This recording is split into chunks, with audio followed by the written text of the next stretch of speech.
Bom dia, boa tarde, boa noite, sétimo ano. Tudo bem com vocês, pessoal?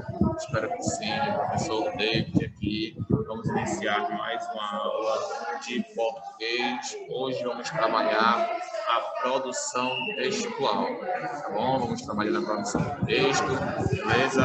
Eu espero aí que vocês estejam tendo uma ótima semana. Tá bom, já estamos aí na metade da semana, né? Muito conteúdo, muitas atividades, muita coisa para aprendermos, para revermos, enfim. Mas estou aqui muito feliz de estar aqui com vocês em mais uma aula, beleza? Vamos aí completar o nosso assunto do capítulo 2 do nosso livro. Tá? Na última aula eu passei para vocês algumas atividades no WhatsApp, inclusive nem todo mundo ainda me mandou as atividades, tá? Eu preciso que vocês melhorem aí esse envio das atividades, porque vocês estão demorando muito tempo para realizar o envio das mesmas. E quando passa do prazo, a gente não pode mais receber.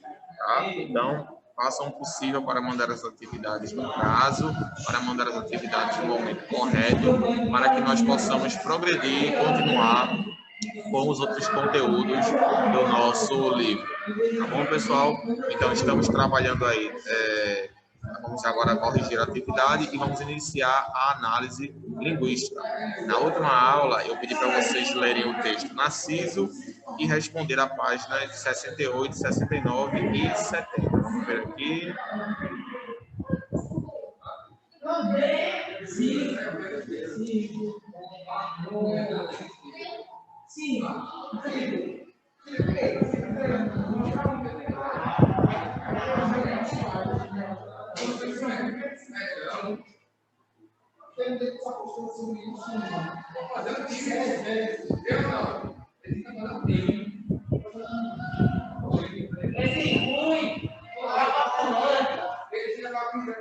Pronto, então o texto é com Narciso, tá?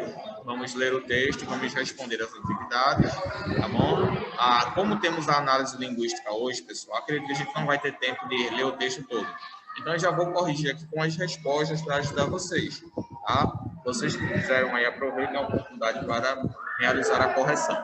E vocês que não fizeram, aproveitem também agora para realizar, tá bom?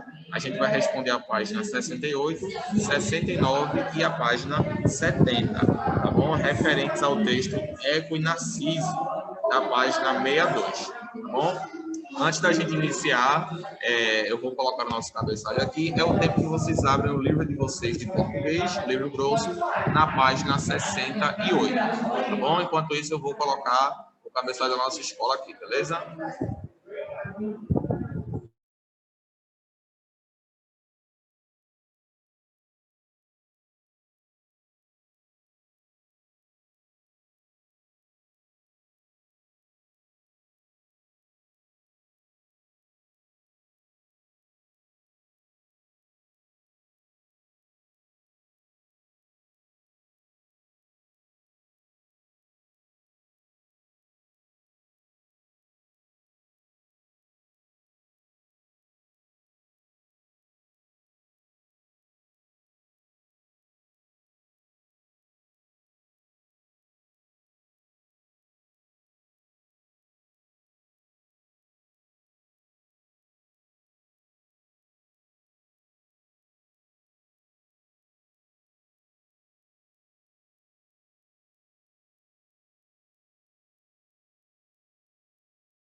Pronto, pessoal. Então, vamos lá. Página 68. Acredito que vocês já devem ter aberto o livro de vocês aí. Então, acompanhem comigo a resposta das atividades, tá bom? Estou aqui na página 68 e, como vocês veem, já respondi, está tudo respondido para vocês, tá? Vamos lá no primeiro. O primeiro diz o seguinte: No primeiro parágrafo do texto, como Diana é identificada? Ela é identificada como a deusa dos bosques. É uma pergunta simples, apenas interpretativa. Vocês precisam apenas ler o texto e encontrar a resposta. Segundo, no mito, a ninfa Eco apresenta uma característica que a torna insuportável. Qual era essa característica? Transcreva do texto 3 expressões utilizadas pelos autores para se referir a esse traço negativo da personalidade de Eco. Tá bom? Então, transcrever, pessoal, significa escrever, pegar de um local, um texto de um local e escrever em outro local. Então, basicamente, você vai copiar do texto 3 expressões utilizadas pelos autores para se referir a esse traço negativo da personalidade de Eco. Primeiro, falar demais, né?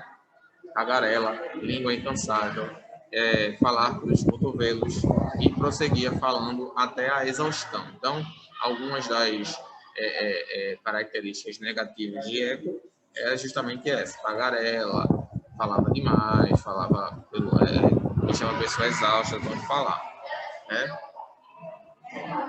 Vamos para o terceiro agora. Analise o terceiro parágrafo do mito e responda as questões. Aí temos aí: por que não se cala de vez em quando? Diziam-lhe as amigas. Homem algum suportará uma mulher que fale sem parar, mesmo sendo tão bela como você. Vamos lá, agora responder as questões. Letra A.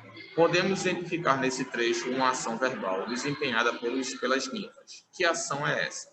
Então, a gente tem a ação verbal. Quer saber qual é o verbo presente aí? O verbo é, no caso aí, assim, falar com você, dá um conselho. No caso aí, a ação desempenhada pelas ninfas é dar um conselho, tá bom? Letra B. Qual era a intenção das ninfas ao desempenharem essa ação? Ela era de alertar Eco para a necessidade de falar menos, pois se continuasse falando tanto, nenhum homem a quereria. E aqui temos ainda uma observação. Essas observações no final desses blocos são bem interessantes, tá? Podem ajudar vocês bastante. Na Grécia Antiga, o culto aos deuses era realizado nos mais diversos locais, desde templos magníficos, ainda existem algumas ruínas, até lugares naturais, como cavernas, bosques e nascentes. Os gregos atribuíam aos deuses várias responsabilidades, como a criação do universo, os naufrágios, as tempestades, as boas e más colheitas, os sentimentos, etc. Os deuses pareciam muito com os humanos, sentiam amor, raiva e inveja, e eram muito inteligentes e belos. A grande diferença é que eles eram imortais.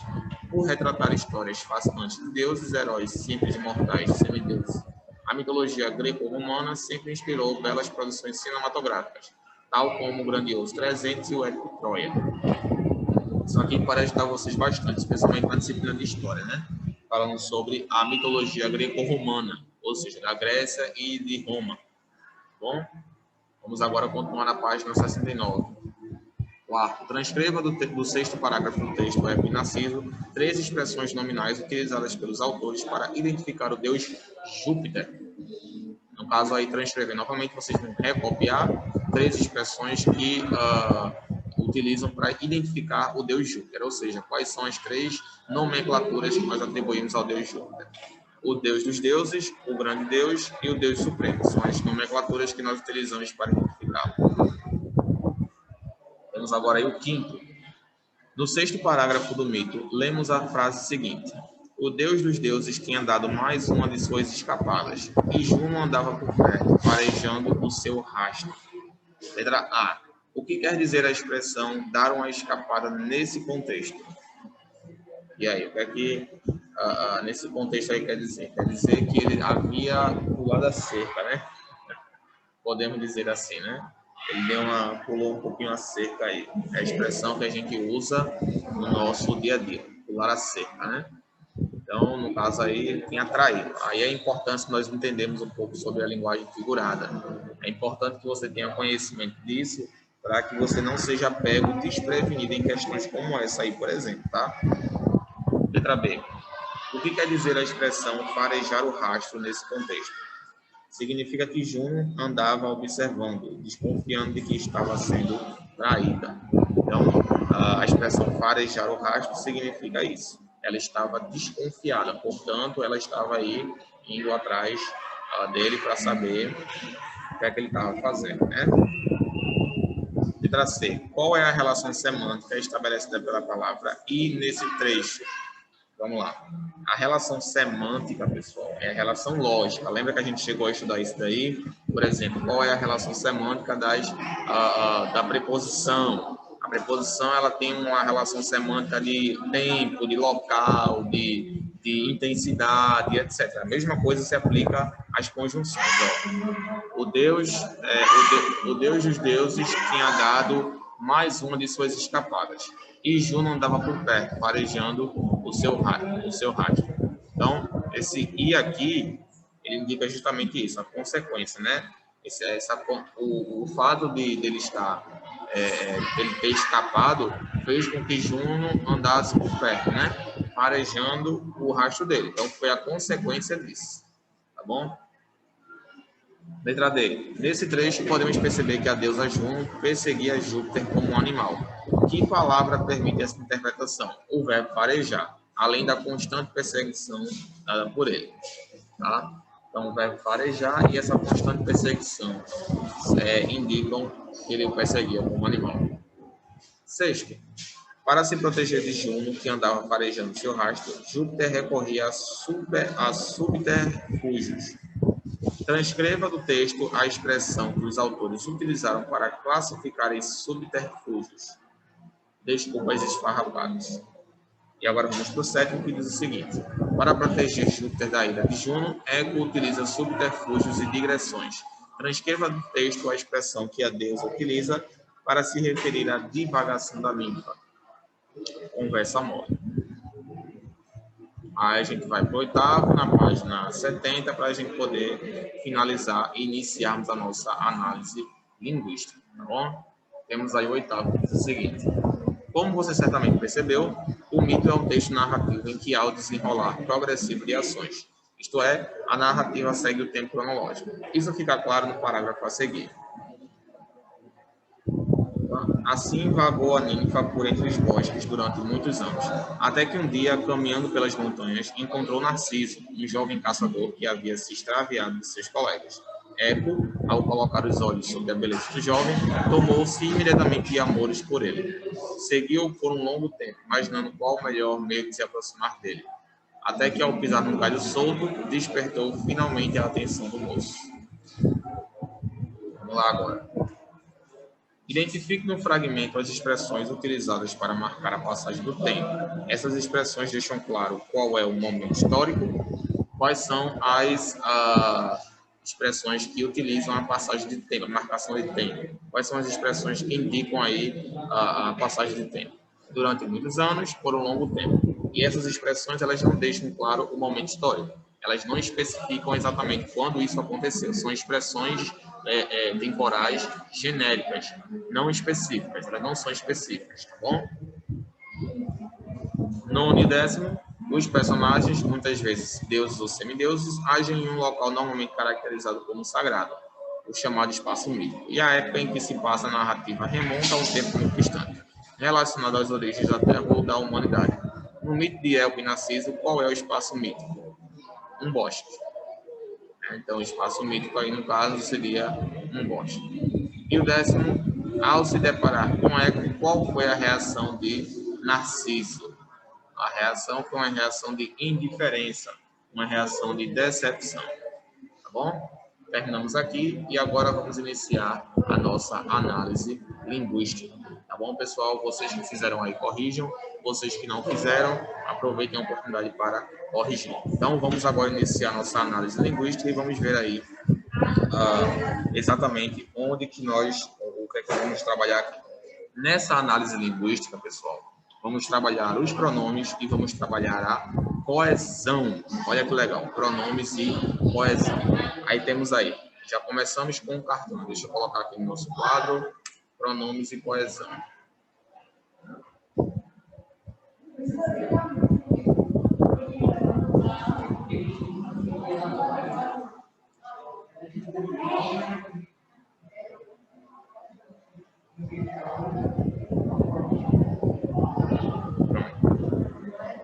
Aí temos aí, nunca disse não para meu filho, sempre deixei ele ter o que queria e fazer o que queria. Hoje é um adolescente muito bem criado. Queria muito conhecê-lo. Ele está aí, bem aí, atrás de você. Uma referência, né? Uma alusão à forma de criação dos pais hoje, dos filhos, né? Quando dá tudo o que quer, acaba criando um monstro e não um menino, né? Ok, vamos lá. Primeiro, no cartoon, a mãe afirma que seu filho é um adolescente muito bem criado. É isso que a linguagem não verbal sugere? Não, a linguagem não verbal, no caso, seria a análise da imagem, ou seja, esse monstro aqui, né? Deixa eu mostrar aqui para vocês, compartilhar aqui a tela, vocês devem estar acompanhando o vídeo de vocês, mas vamos lá. Então, a linguagem não verbal seria esse monstro aqui, né? Certamente que não sugere que ele tenha sido bem criado. Segundo, para responder à questão anterior, você teve de analisar a imagem, isto é, a linguagem não verbal, e percebeu que o jovem de quem as mulheres falam não se transformou em um adolescente, digamos, comum. Por que isso aconteceu? Isso aconteceu devido à criação que essa mãe aparentemente deu a esse filho. Uma criação não saudável, onde permitiu que o menino fizesse o que ele queria, e aí o resultado foi esse, né? Ele não teve um desenvolvimento normal de uma criança, não desenvolveu bem, teve muitos problemas e aparentemente criou um monstro, né? O que é algo triste, né? Mas enfim. Terceiro, no primeiro balão do cartoon, que é esse daqui, nunca disse não para meu filho, né? Encontramos a seguinte fala: nunca disse não para meu filho, sempre deixei ele ter o que queria e fazer o que queria. Aí temos aí a letra A. Como se classifica a palavra destacada nessa fala? Como se classifica a palavra destacada nessa fala? A classificação gramatical para essa fala, pessoal, é um pronome, tá? Ele é um pronome pessoal. B. Muitas palavras desempenham o papel de fazer referência às coisas do mundo e transformamos em assunto de nossas comunicações. No texto, qual é o referente da palavra ele? No caso aí, ele está se referindo a meu filho. É um pronome pessoal que está fazendo menção ao filho dela, para que não haja a necessidade de repetir. Então, os pronomes, eles têm justamente essa função, pessoal. Eles evitam que fique aquele repeteco, tá?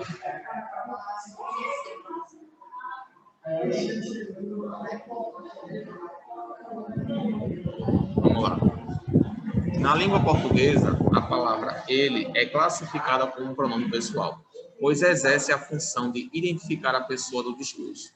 Nesse caso, ele representa a terceira pessoa, isto é, a pessoa de quem se fala, tá?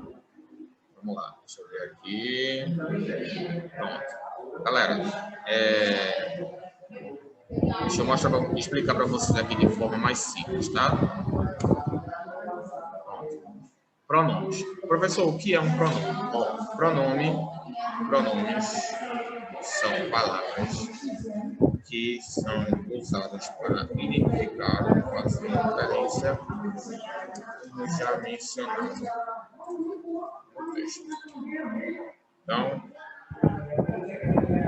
os pronomes, eles são palavras que são usadas para identificar ou fazer referência a outro termo já mencionado no texto.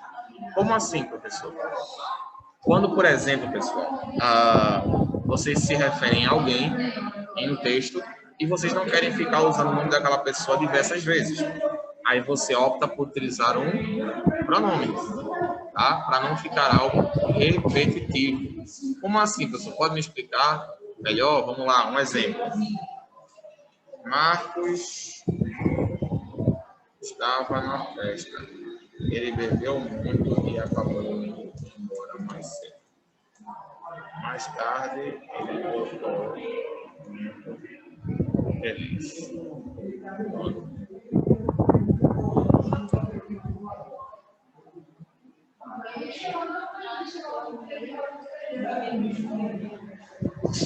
Então, Marcos estava na festa, ele bebeu muito e acabou indo embora mais cedo. Mais tarde, ele voltou muito feliz. Então, aqui, a gente consegue identificar 3 pronomes. Ó, eu consigo identificar o pronome aqui, ele e ele. No caso aí, 2 pronomes, né? Esses 2 pronomes, eles estão fazendo referência a Marcos. Tá bom? Estão fazendo referência a Marcos.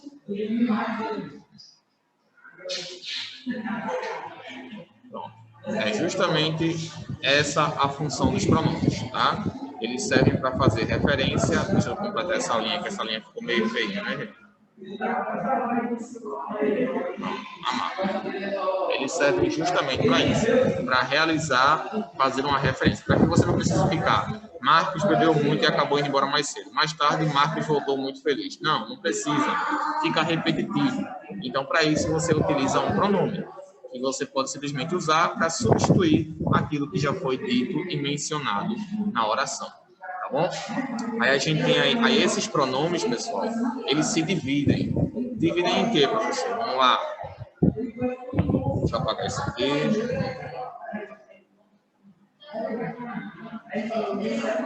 Esses pronomes se dividem em pessoa, número e gênero. Tá? Pessoa, número e gênero. Pessoa a gente tem primeira, segunda e terceira pessoa. Número singular, plural.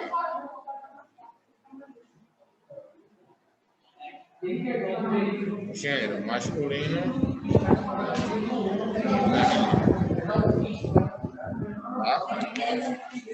Então a gente tem aí pessoa, número e gênero. Pessoa, primeira, segunda, terceira pessoa, número singular e plural. Gênero masculino e feminino, tá? Aí a gente tem a divisão. Vamos lá. Vou colocar aqui pessoa, primeira pessoa. Ó, eu, tu,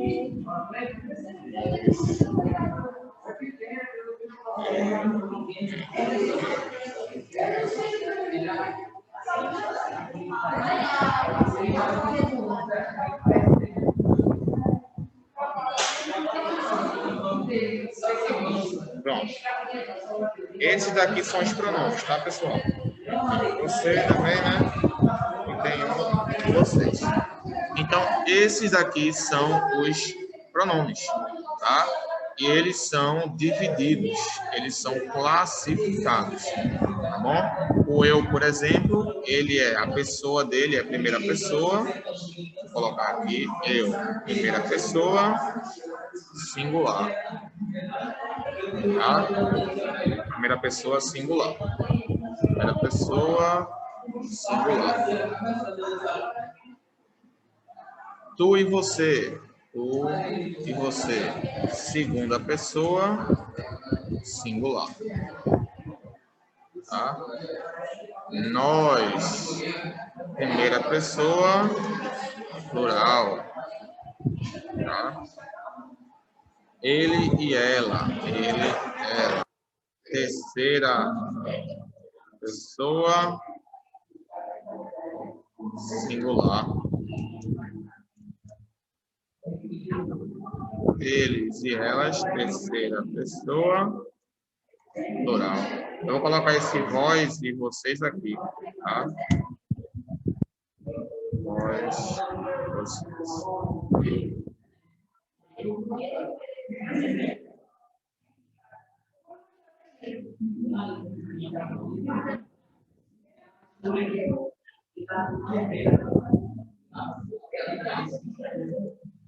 Pronto. Então, aqui está a diferença, pessoal. Primeira pessoa, singular, eu. Primeira pessoa, plural, nós. Segunda pessoa singular, tu ou você. Segunda pessoa do plural, vós ou vocês.